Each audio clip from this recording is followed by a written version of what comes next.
এই দক্ষিণ বাউপাড়ায় বৃক্ষ মেলার উদ্বোধন। এই মেলার জন্য আমার কাছে কয়েকদিন আগে রাজ্জাক ভাই সহ আমাদের যে মুরব্বী গেছিল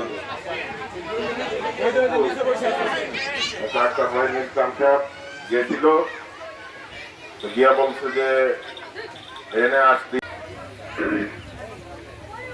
সাদ্দুর হাসান এবং আমাদের রোহানুজ্জামান শুকুর ভাই এবং আমাদের প্রবল ভাই সহ নিতে পারলাম না সময় স্বল্পতার কারণে, এবং উপস্থিত নেতৃবৃন্দ, সম্মানিত অতিথিবৃন্দ, আমার এলাকার অত্র এলাকার মা বোনেরা, অত্র বিদ্যালয়ের ছাত্রছাত্রী, অভিভাবক এবং আমার পরম শ্রদ্ধা ব্যক্তিবর্গ, সকলকে আমার ব্যক্তিগতভাবে সালামু আলাইকুম ওয়া রাহমাতুল্লাহি ওয়া বারাকাতুহু। আমার বক্তব্য লম্বা করবো না, কয়েকটা কথা বলে আমার বক্তব্য শেষ করবো। প্রথম কথা হলো, আমরা মনে থাকবে ছায়া দিবে, অক্সিজেন দিবে এবং বিপদ মুহূর্তে কিছু বলে টাকাও পাওয়া দেবো। সন্তান করে চলে যায়, গাছ চলে যায় না।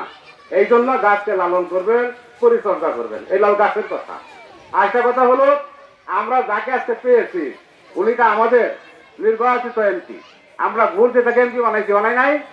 আমাদের দাবি এই 21 নং ওয়ার্ডে নির্ধারিত সভাপতি অনুপস্থিত, আমাদের মধ্যে প্রধান অতিথি, আমাদের সকলের প্রান্তীয় মানুষ নান্নান পুত্র জনাব এম মঞ্জুরুল করিম রনি, উপস্থিত নেতৃবৃন্দ।